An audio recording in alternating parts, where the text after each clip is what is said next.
for last week. I really am. I mean, never mind. I I I I don't know. Trying to adjust my camera, and then the groundhog comes in and fixes the Super Bowl. I don't understand, but that's okay. We're gonna get through this, and I guess I'll get through this in some way. Find out why my camera is not on, but I'm gonna get through this. I will get through this. I will get through this. Uh, you're listening to and watching the Sports Show right here on the rain. 1-800-337-7171 1-415-333. I'm on twice. I don't know why. Actually, been working on this. 3 people in here. So, Courtney, if there's 3 people, you have an echo. I know it's this. Okay. Well, can you hear me now? Yes. Okay. All right. We're back with another show. Groundhog. Patrick Mahomes. I had to blame the groundhog. But, oh well.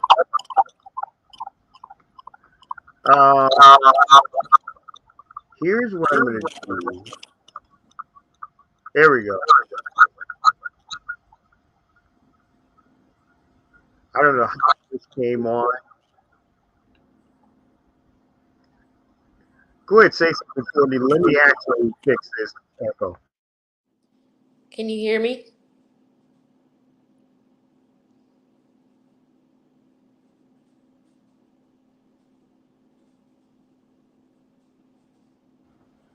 Okay, can you hear me? Yes, I can hear you. Okay. I'll try to keep the echo out a little bit. I think what has happened, my laptop is going nuts. And it's been overworked all week. In event, you can listen to us on Spotify, KRBH, or RTV Television on YouTube. And you can also listen to our replay tomorrow. Like I said, I don't know where this echo is coming from. I do apologize about the sound on today's show. Zoning is brought to you by Evermore Water. More better water. www.evermore.com.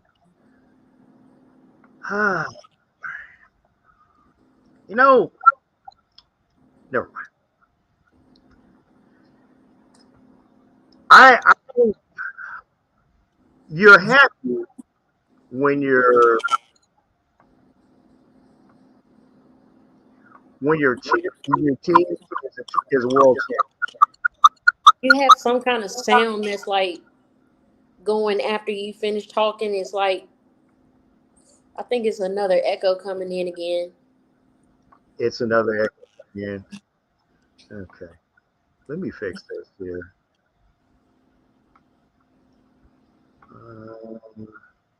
I think I know where it's coming from.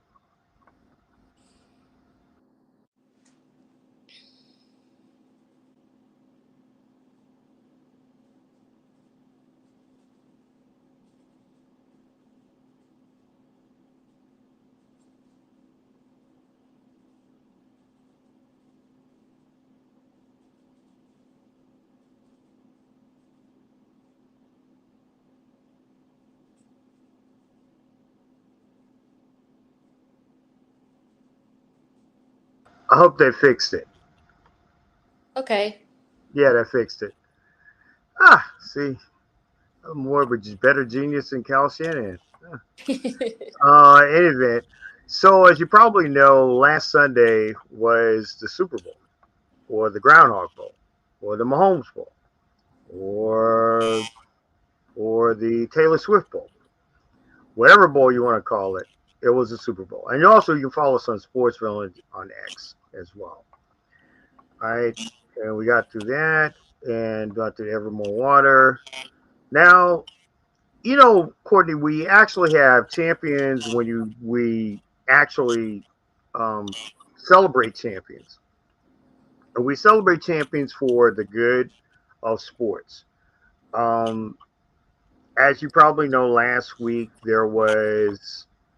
um, there was a parade.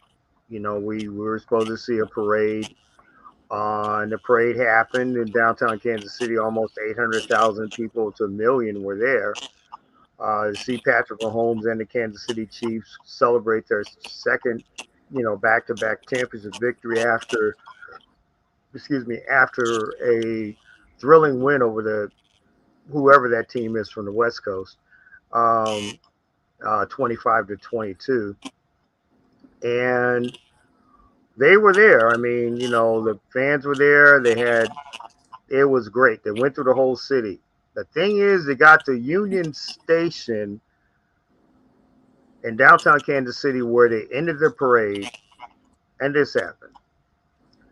At the end of the parade, there were shots fired from atop of a very well known, I guess, a train station in downtown Kansas City, Union Station.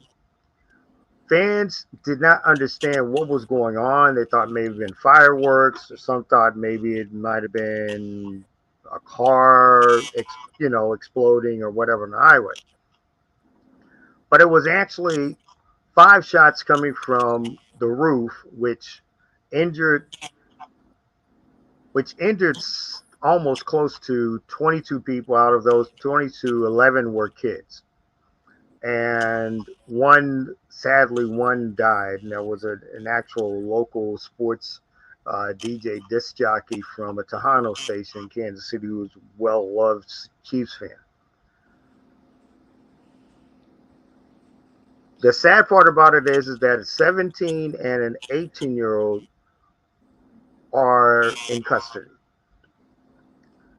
Courtney, your thoughts after the Chiefs won, but having this actually damper the spirits of not only their city but the sports world. It's something that has become norm. There's an echo. There is something that has become a norm, and it's very unfortunate that we see this a lot in different things, whether it be in schools or in malls or nightclubs or um, events like these. We come together to celebrate good things together, and then some people just, whatever they have going on in their life, they take it out on other innocent people. I'll never be the one to understand exactly why they do what they do, because it's been plenty of instances where people have gone into places where they didn't know a soul and they just hurt people.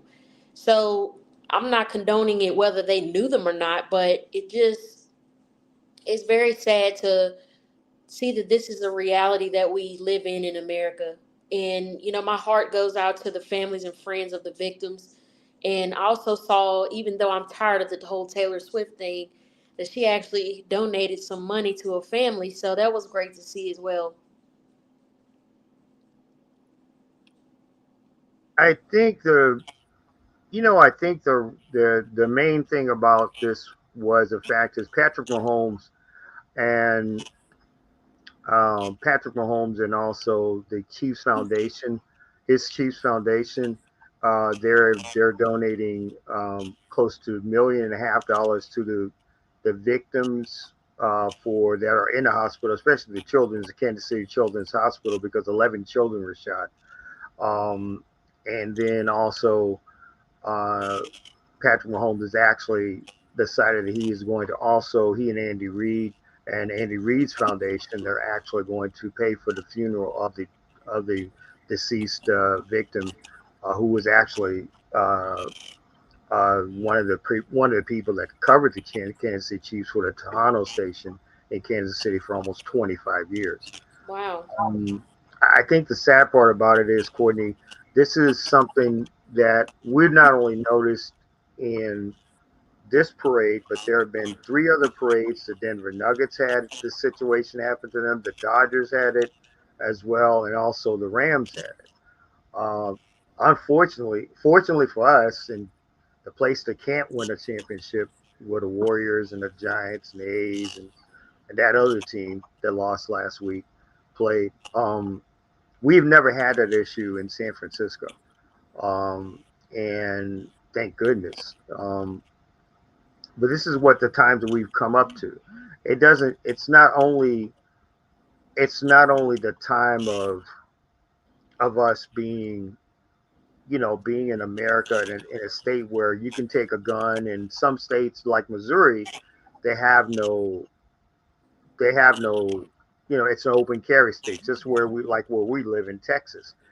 And you can tell a 17, 16 year old, hey, yeah, go ahead, bring a gun to the to wherever, a place where all people are. And this is sad. You have Hmm. a million people, and then folks watching on local TV and NFL Network and ESPN, and to find out that, the sad part about it for me was, I think, hearing the female announcer for KCMO crying while she was actually at the end of the actual um, parade after all of this happened. Just unbelievable. My prayers go out to the city, and hopefully we can find some solace in America about mental health. Not only that, but teaching our kids not to touch guns as well, but also even fans in a stand and fan violence, even at youth organizational games. I covered a high school game where a guy's daughter was being almost looked like she was tackled by a player from another team in a playoff game. And he had to be removed because he was going to threaten to go get his gun and bring it back into the gym. Oh man. This is just a playoff game, and this is just a playoff game of high school girls. Mm. And this is bad for your daughter. This is bad for the school. This is bad for the parents. And you're making an eyesore out of this whole situation. Yeah, it's very sad to see. It makes every time something like this happens, it makes me think back to the school shootings, like at Sandy Hook and all that. Mhm. And that was, I won't say several years ago, but it seems like this country hasn't made any progress towards solving these issues. They just continue to happen, and there needs to be a uniform across all states with laws that will tell people, like, okay, this is what you have to carry. You can't just be carrying. And in places like Florida where they have the stand your ground law, if something like that were to have happened there, that this situation probably would have blown up and been even worse, because it's just ridiculous, honestly. Yeah, I totally agree with you. Um, it's just something that's going to burn, I think, in that city's and even our sports landscape for a while. It Hmm. is. All right, now to the good, from the good to the to the unfortunate to the bums. You know, I don't have nothing else to say. I mean, a lot of three and outs, blah blah blah, and now after losing and not getting but three targets on Sunday, there is a possibility that star All Pro receiver Brandon Ayuk wants out of San Francisco. The thing is that the contract a 14 million contract option on his contract was picked up before the season began in 2023. Now the process of him leaving San Francisco is has been put on that he'd be leaving, going to the Raiders. He could be going to the Cowboys. Even he could be going to your Steelers. Um, your thoughts on this? I have my thoughts already, but your thoughts on this? I really hadn't been following this situation very closely, but I will say this: when you mentioned him going to different teams, I just read something since 2000. Is he an offensive or defensive player? He's a receiver. Okay, so Mhm. that ties into what I was about to say. I read something on social media just now that said that Pittsburgh has not had 25 touchdown passes in a season since 2021 when before Ben Roethlisberger retired. So if we picked up somebody like this guy, it could be beneficial. But it's hard for me to try to keep up with where everybody goes now. I'm not familiar with the situation, so I wanted to hear your insight on I'm gonna be honest with you. We're losers. We can't help it. It's Draymond's it. fault, and that's basically it. We're losers there. No, I think it's emotional. I think it was an emotional.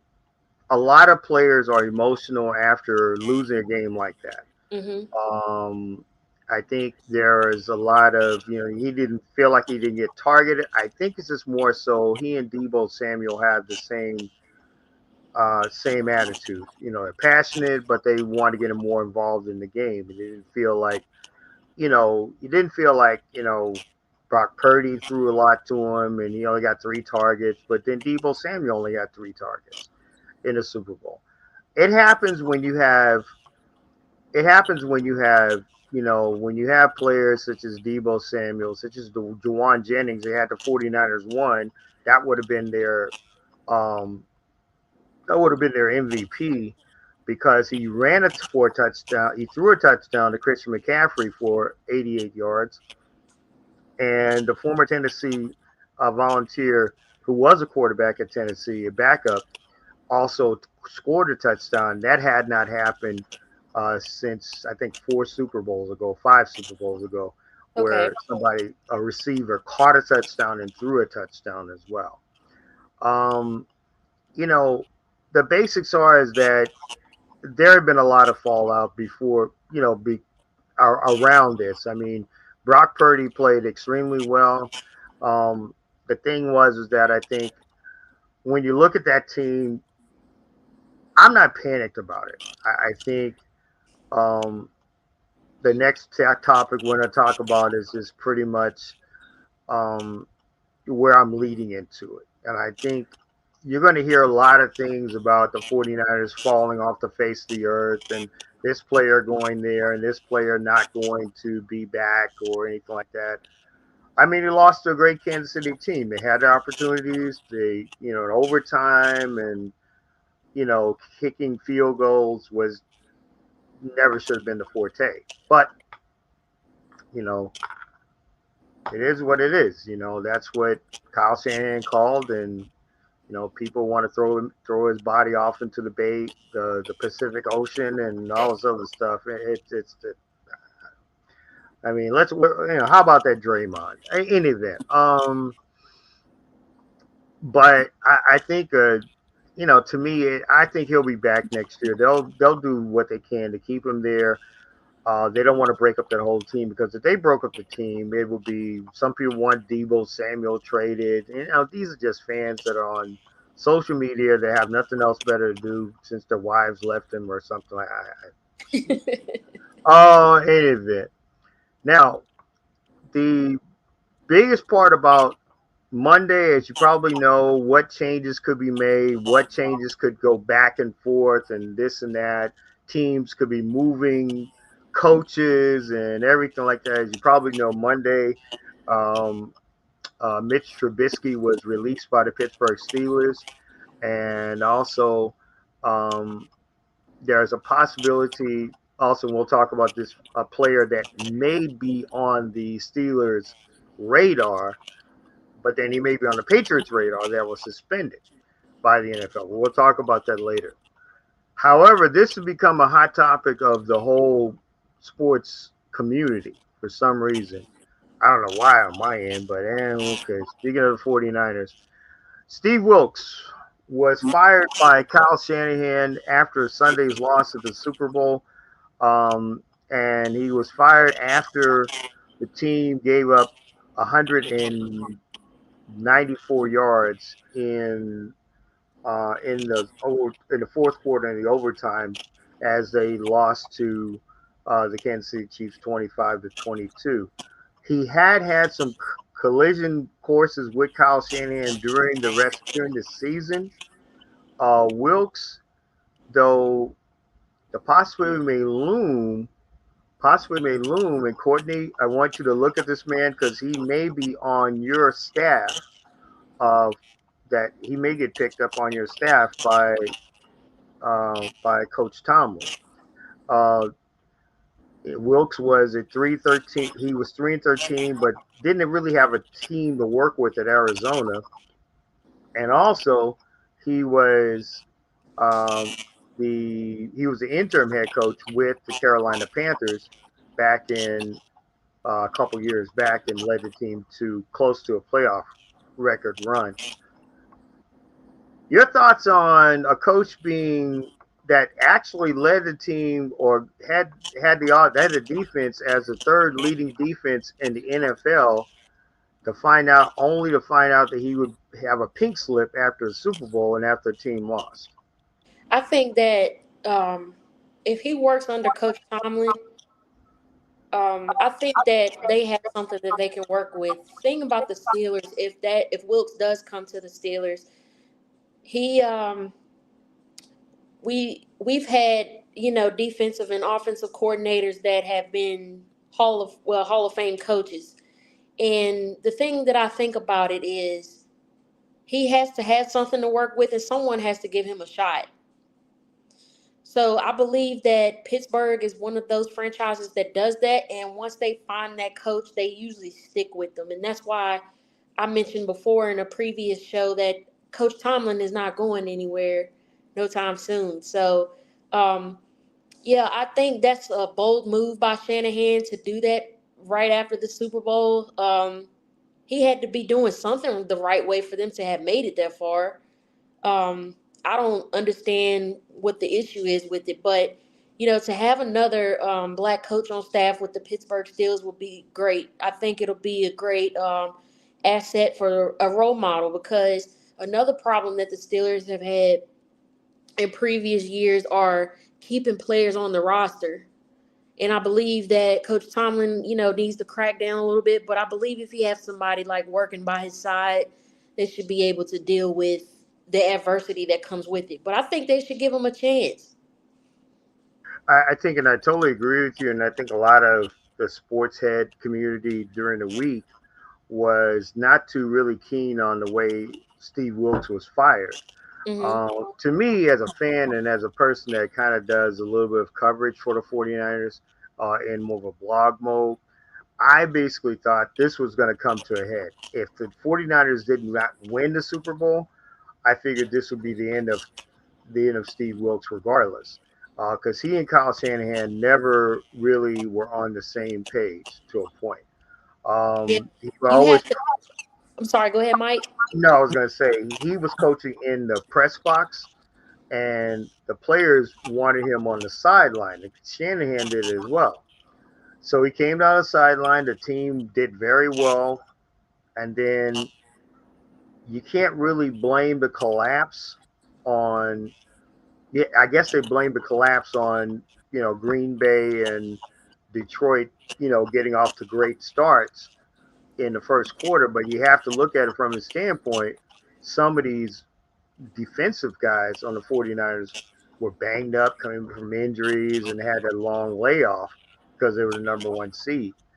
Um, I think I think this was going to come to a head. I think he was unfortunately fired wrong. I think he could have been given another season.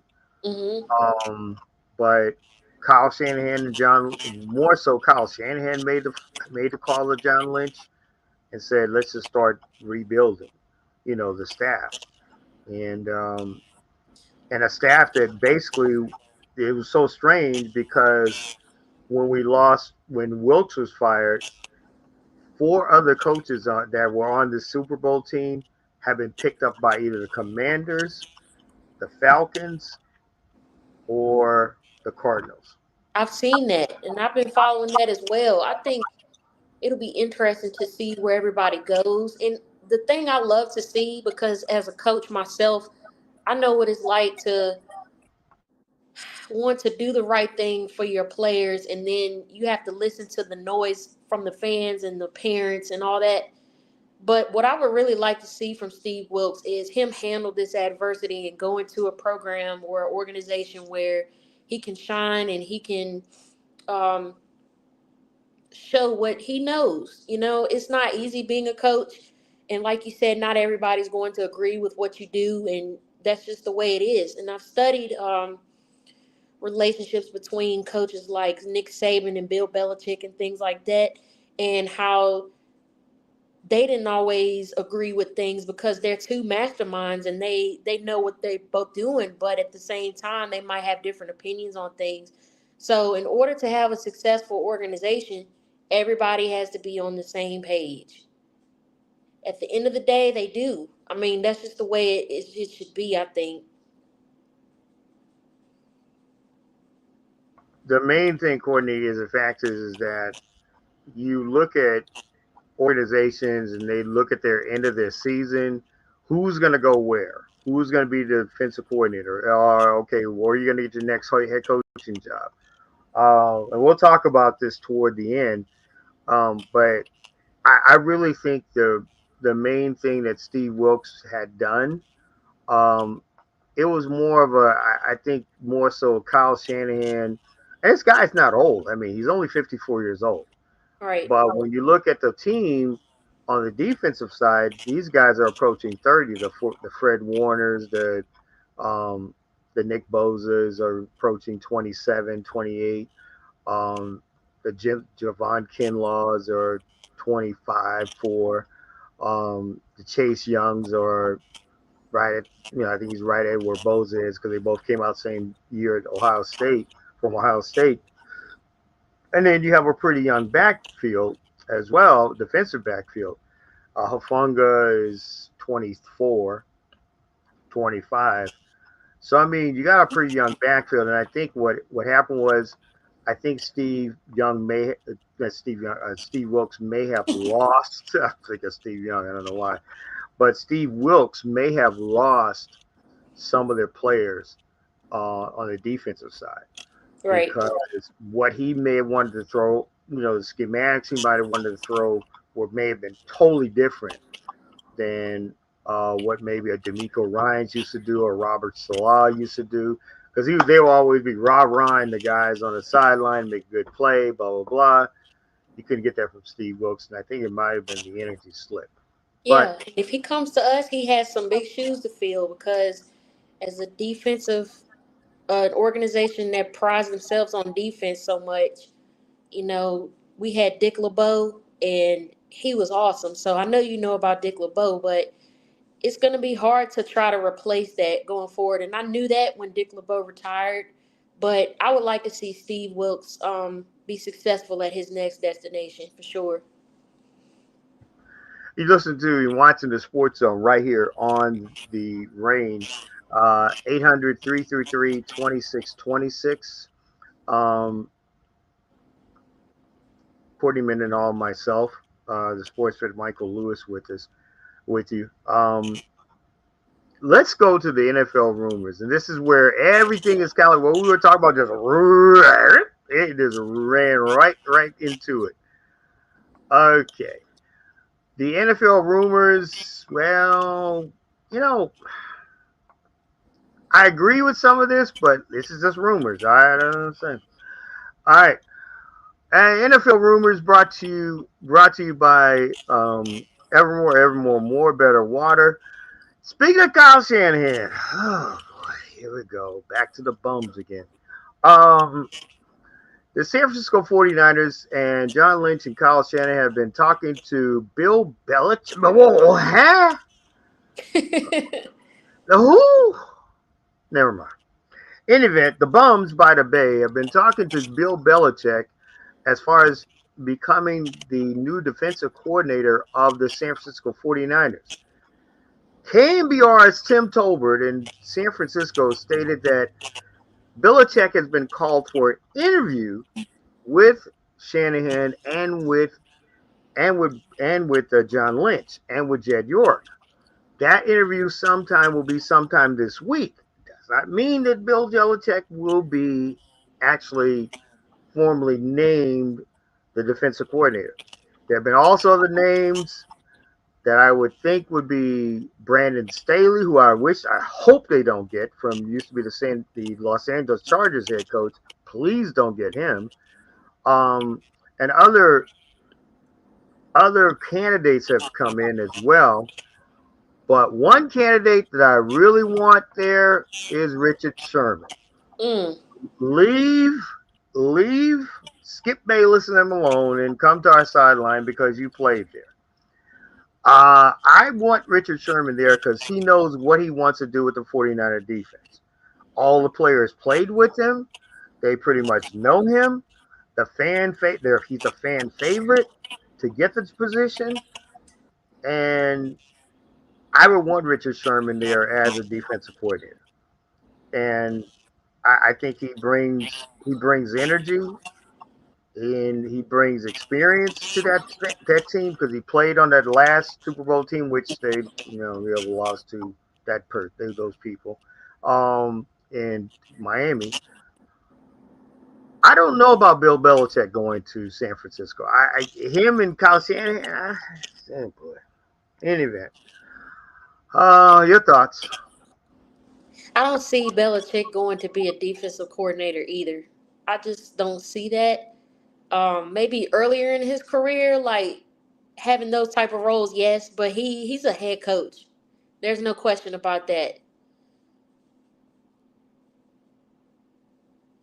I, I don't I don't really think I don't really think Bill Belichick is a defensive coordinator. Reason why I say Richard Sherman fits it perfectly. He can run away from Skip Bayless. He can run away from Keyshawn Johnson. He can run away from here we go Michael Irvin every 5 minutes and thinking his Cowboys going to Super Bowl next year. Um, and he can actually be in an organization that knows him already, a coach that he played for that knows him, or a GM that loves him, and John Lynch, and they played against each other in Richard's early days when he was with Seattle before John Lynch retired.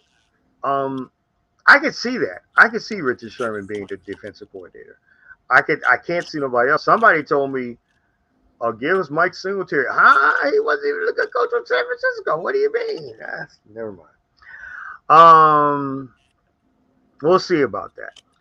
As you probably know, as you know, Mitch Trubisky was waived by the Pittsburgh Steelers and cut on Thursday. Don't cheer too hard because the next news I'm gonna tell you is going to shock your world. Anyway, on Thursday or Friday, I think this past week, our former quarterback who screwed us up in the Super Bowl in 19, and the former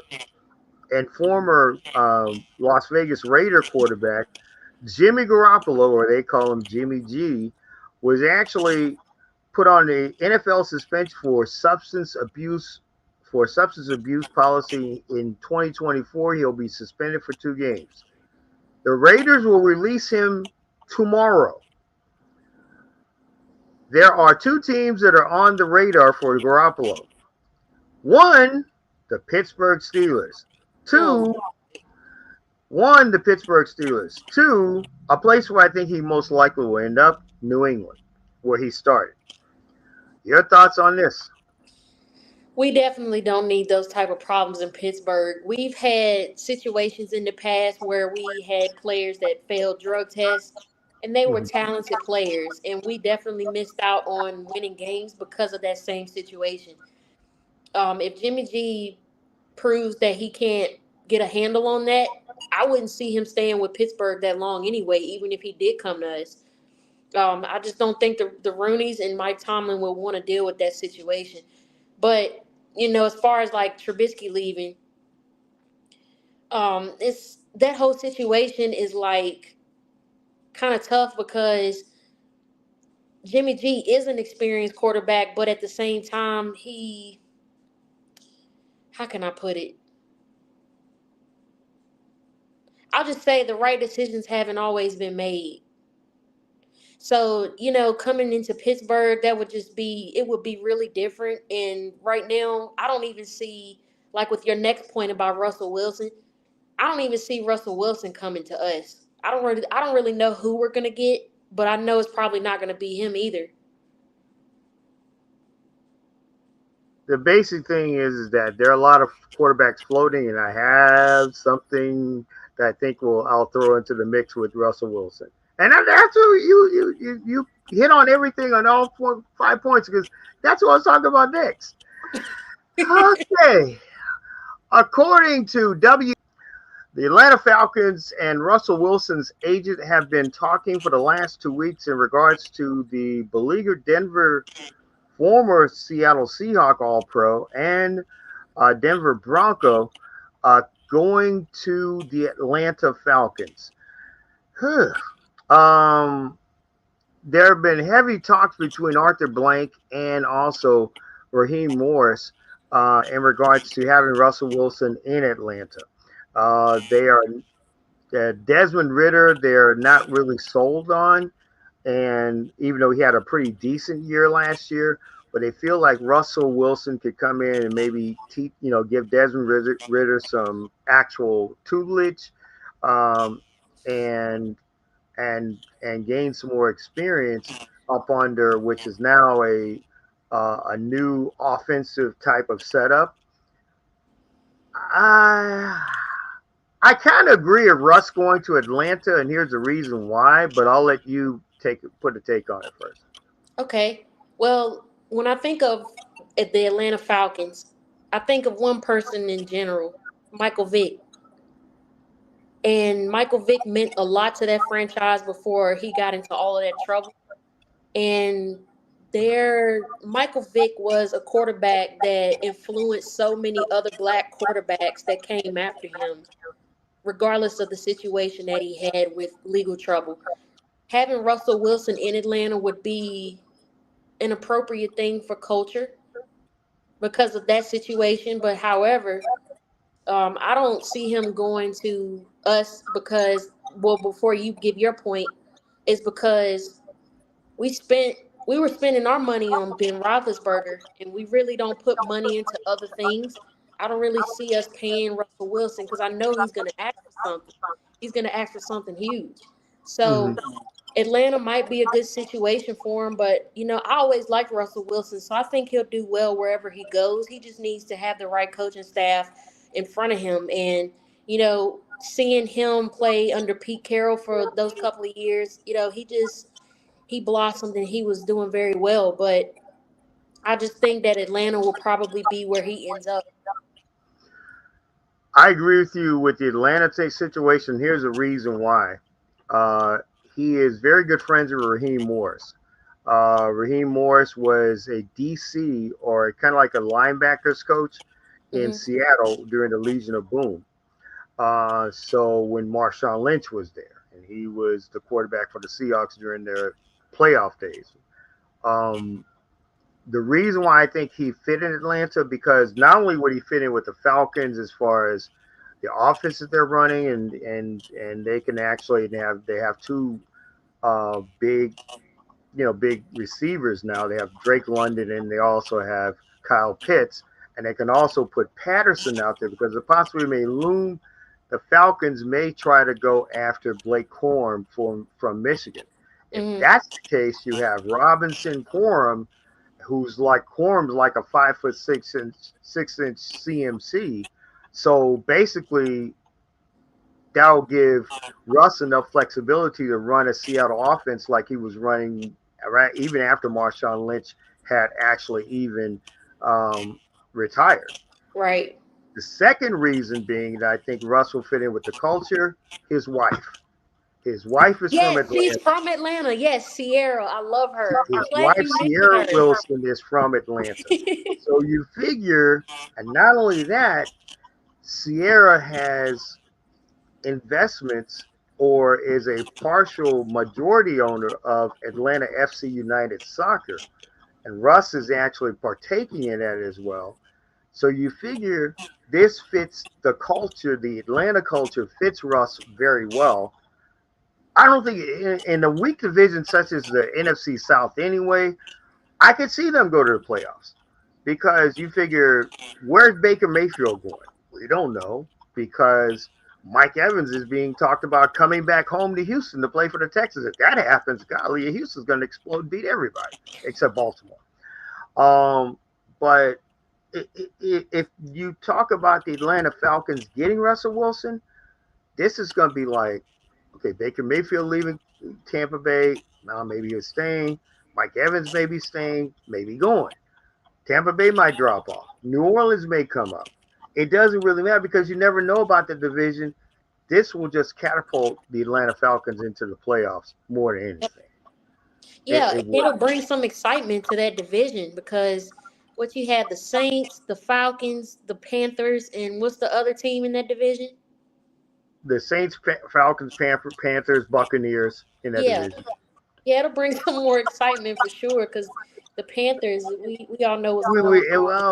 Well, the Panthers will have to wait till next snowstorm to probably get in the playoffs. They'll have to build everything. You could probably even have to get a new owner. You're watching and listening to the Sports Zone right here on the rain. Uh, well, we probably saw this early in the week if you were under a rock, like the groundhog is now, and screwing up weather everywhere. Um, you probably saw this, and you probably saw this if you did not see it. Caitlin Clark, who is probably one of the most heralded new college players of today, uh, became the NCAA women's all-time scoring leader on Thursday after this shot against Michigan, which was was televised. Why did you televise it on Peacock? I mean, I was looking for the game itself. Why did ESPN show it? Anyway, game was on Peacock. Anyway, so basically, Caitlin Clark had surpassed Kelsey Plum, who played at Washington the most for the most points by a woman in D1 history. However, Caitlin Clark has an option, excuse me, at the end of her season with Iowa to come back. If she were to come back, she could have the chance to pass the late Pistol Pete Maravich of LSU and become the NCAA's all-time scoring leader, male or female, if that happens, if she stays for another year. Your thoughts? Caitlin Clark is absolutely amazing, and I have to give her the credit before I get into my point. Um, I think that she should probably stay another season, not just to get that title, which I know she'd be very likely to get it, but it's just a different level of competition in the WNBA. People like Asia Wilson and Ryan Howard and all of those girls that played all through college and then they went into the pros. It's a tough transition. When I think about Caitlin Clark, I think about the future of women's sports, and I think about the women that I've watched before. Caitlin Clark came along in Iowa. Um, if she passes that, then I would definitely say she is like the female Steph Curry. She's very competitive. She has a great spirit, and she's just a great role model for all basketball players alike, not male or female. So if she gets that record, she'll definitely live up to the standards of that on and off the court.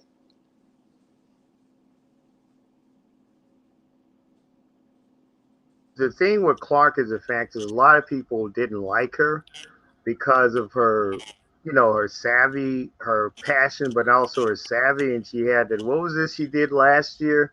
Yeah, you can't That see me. Angel Reese mocked, but we we as sports fans, especially me, you and I, watch women's basketball, women's sports. We kind of go on to the point of Caitlin Clark. Everybody's saying now she's the new, female Steph Curry, and I mean, you got to give it. I mean, she can dish. She can, she's got all the intangibles such as Steph. She can shoot from long range. Um, the thing is with Caitlin Clark is the fact is Steph is doing it with three other people. Five. Two other people that he's been there with. Mm-hmm. Caitlin Clark has only played with one person, that is Martin, on the Iowa team. Everyone else is a transfer, and but she makes those people better though, and that's what's so amazing about Caitlin Clark. I didn't, I don't like her off the court as far as on the court as far as what she does, but off the court she's amazing.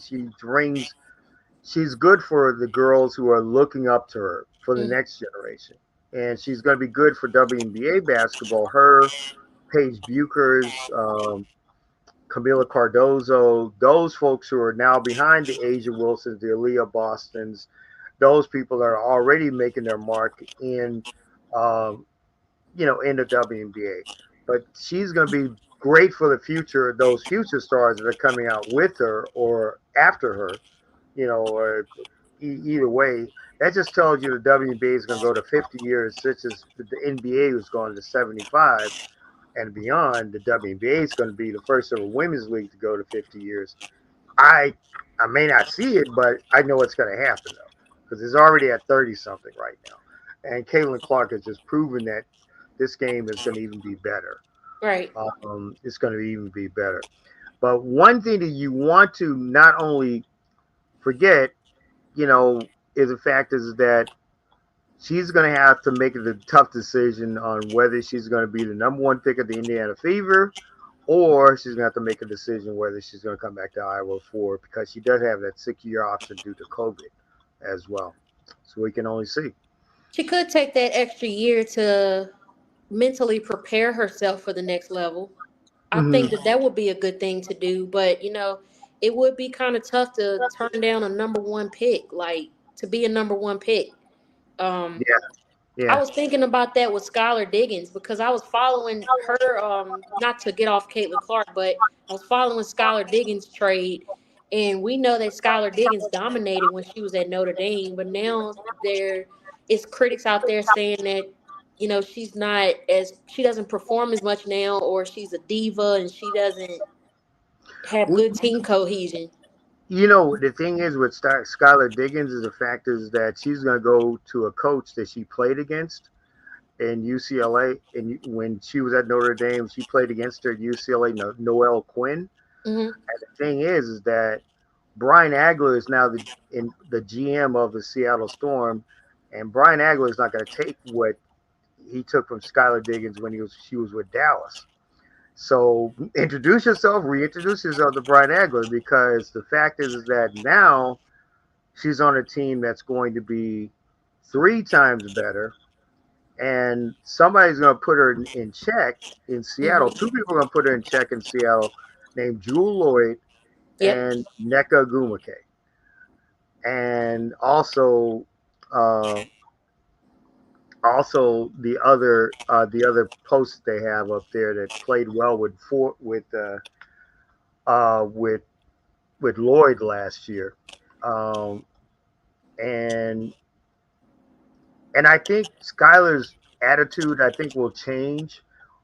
Her being in Seattle with Noel and being with a team that's already stacked, and her and and Ellie McBregor.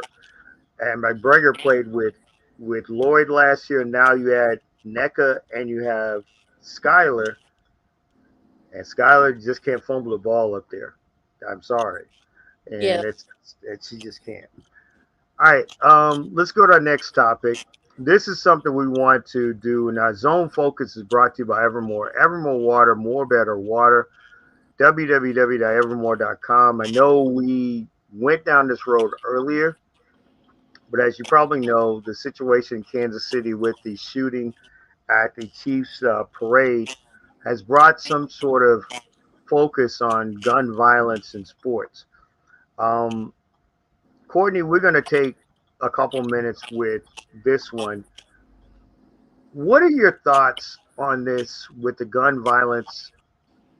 This gun violence, people bringing guns and just not even that, promoting violence at sports events. The way I always looked at sports growing up was a place of safeness, security, fun. I wanted to feel comfortable, and bringing guns into sports facilities and um, things like that is not, it should not be tolerated for this reason right here. When you go to professional games, you have different things. Like there have been people who have gotten into fist fights and arguments at games, but you have to think about the other things that can factor into someone pulling out a gun. Let's say a person decided to go hammer on some beer that day at the game, and they had a gun, and they got into a disagreement, and stuff just blew up from there. You have to think about the things that you provide at the game. You want to keep everybody safe. um, During my master's program studies, I study closely about how facilities and event management can be run to effectively make sure that everybody's having a fun and safe time. And I believe there should be a limit on different things, just as you have it anywhere else. Like if you go to the airport, you have to go through a metal detector. Most of the time, even when you go to high school football games, you have people at the gates checking your purses. So it should be the same thing across this scale. Um, Facility and event management is something that needs to be improved in different areas. I believe that it's an area of, um, an area of interest in the sports management field. But I think if people just focus so much on selling tickets, they lose sight of what they're actually supposed to be doing. You sell the ticket, but you need to make sure that you're providing a safe and fun environment for the people that come into the stadium. And that's just what I always thought about it, because I've taken a class on it and I've studied that closely. So I don't condone gun violence in or out of sports. I don't think that's the way. I think the really big thing is what I saw not only in Kansas City, but being a part of what could have really escalated at this UIL, Texas UIL girls playoff game on Friday. Um, it just shows me basically that a lot of the adults that go into the building, um, there has to be that venue has to have security at that building, have to have that, they have to have the screening process when they walk through the gates. People have to be screened, and the main thing is that if people are not screened when they walk through the gates, you're going to have an issue. Right. And somebody wanted to go and get a gun. I mean, one of the parents needs to go tell the officer on duty. If there are officers in that school district on duty, they or that venue or college or whatever, you need to have. I condone this type of behavior, even if it's non-violent, non-gun violent. I condone parents fighting each other, fighting referees at AAU games. I condone parents fighting each other at just kids' uh, t-ball games. It shows the childishness of and the immaturity of these people who are supposedly fans. But not only that, if you're a parent and you go to a kid, your the son or daughter's game, whatever sport it is, and you're showing off like this, it just shows that the parent or the guardian has a lot of growing up to do, Yeah.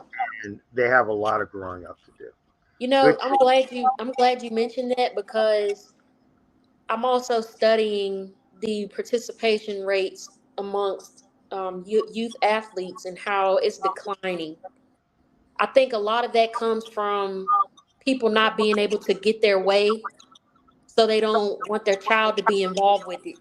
But the thing is, no matter where you go, and my mom and dad always told me this, you have rules to follow. Fans have rules to follow, players have rules to follow, the head coach has rules to follow. So it should be no exception to that. Yeah, yeah. Great take on this, Courtney. Great take on this. Um, Consumer Cell, you always remember his Black History, and we're remembering Black History this month as well. Three dynamic women in the sports industry have always touched me and probably you as well, and as far as history is concerned. probably know, um, Sha'Carri Richardson has always been talked about being as such as like this woman where I talk about on the right, the late great Florence Griffith Joyner. She won 4 gold medals in Los Angeles and also 2 gold medals in the Seoul, South Korea Games in 1988, and took America by storm in 1984. She won 4 gold medals at the Los Angeles Olympics in her hometown of Los Angeles as she went to UCLA. As you probably know, Florence Griffith Joyner was a sister-in-law to Jackie Joyner Kersey, who basically uh, Al Joyner is. She was married to Jackie's brother Al Joyner at the time. Al was a former track athlete slash football player who played maybe 2 seasons with the Philadelphia Eagles as well. Sadly, Griffith Joyner died at her home in San Jose, California, due to a epileptic seizure back in the 1980, I believe 1990, I believe 1995. Um, she was one of the most I would say one of the most um, I would say one of the most colorful athletes as well of track and field. Long nails and those outfits really made her stand out. Uh, the woman that she broke records for in Los Angeles and Seoul was Wilma Rudolph. Wilma Rudolph, as you probably know, she was a woman that overcame a lot of different illnesses, and she was the only athlete that came back from having polio. Uh, uh, she had polio and also other issues, health issues with her legs, and she became the first ever woman to win 4 gold medals at the Olympics in Mexico City as well. Uh, Wilma Rudolph, one other of the other trailblazers as well. That is Black history. Also, we talked about Caitlin Clark, but we did not talk about this woman as well. She was the first ever woman of color to be drafted by the NBA and the first ever woman to play for the Harlem Globetrotters. Lynette Woodard, who played the for Kansas and broke all of Kansas Jayhawks women's records as well. Also, was the first ever woman to not only be drafted by the NBA's Boston Celtics, the same time Nancy Lieberman Klein and Ann Myers were both drafted by those NBA teams as well, Indiana and also Cleveland. But also she became the first ever African American woman to play for the Harlem Globetrotters as well, back in 1994. Salute to Black History. Remember Black History. Remembering the greats of Black History, and those are 3 dynamic women who blazed the trail of Black history in sports. All right. Well, we made it through another day. Another show, great show as well. Mental Buckets will be coming up next at 3:25 Eastern, 2:25 Central with Rihanna Henderson and Brock Purdy, since he won't win another Super Bowl. Just kidding. In any event, let's go with this. We talked about this on the show before, but for the audience, Sports History Month quiz. The first ever Black NFL coaches to be in a Super Bowl. Okay, I have the timer on. 30 seconds. I'm trying to think about it, but I think I might be wrong because I think I've mentioned this person before, but then it was somebody else.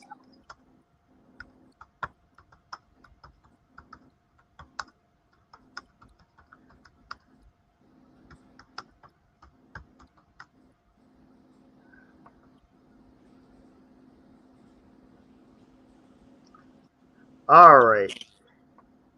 We give up. 30 seconds up.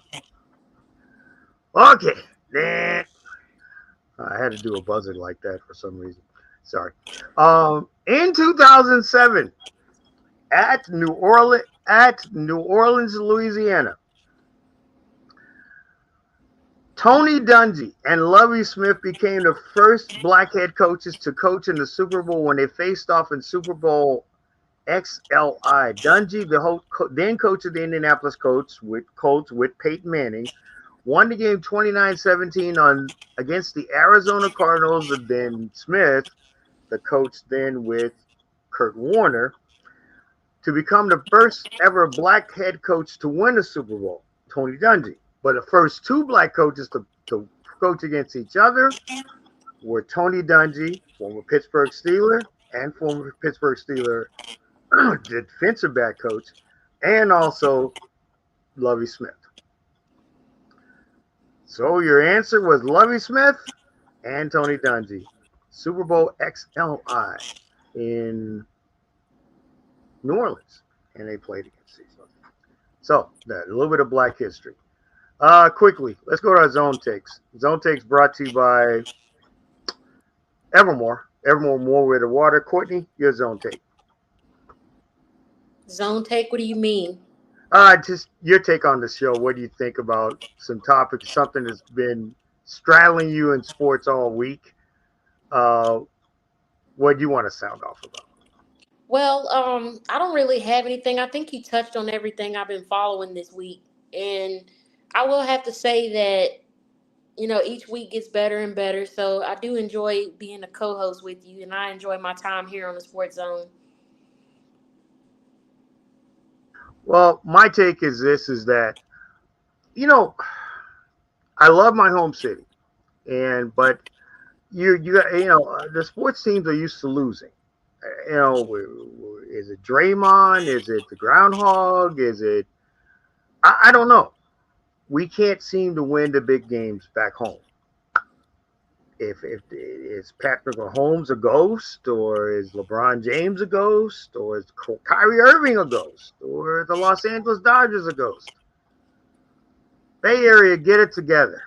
We can't. We have not won a sport. We won the Warriors championship 2 years ago. Now Draymond's choking everybody, and we can't seem to do nothing else right. The 49ers have lost 3 Super Bowls this century, and the Giants used to win World Series. The A's, well, I don't know. They haven't won a World Series since the earthquake. Um, San Francisco, get it together. We're tired of losing. We're tired of getting on, national stage, becoming losers, and then I get my phone ring. That's all I want to say. Groundhog, I blame you. Thank you. That's it. That's going to do it for this part of the Sports Zone. Courtney and I are going to call it a day, I guess, or a night or something. I don't know. A week? I don't want to say a week. Uh, uh,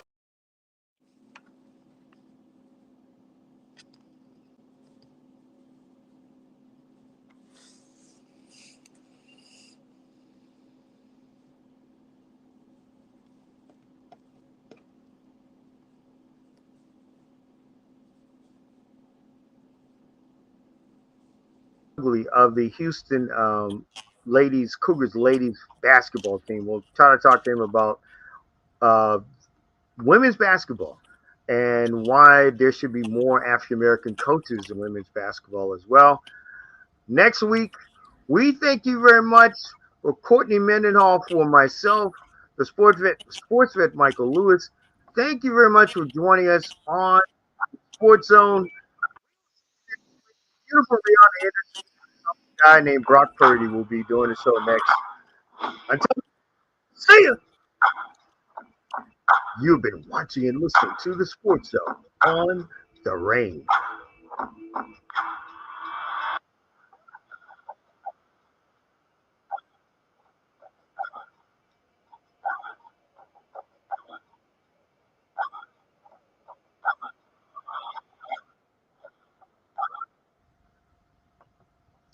This is the Range.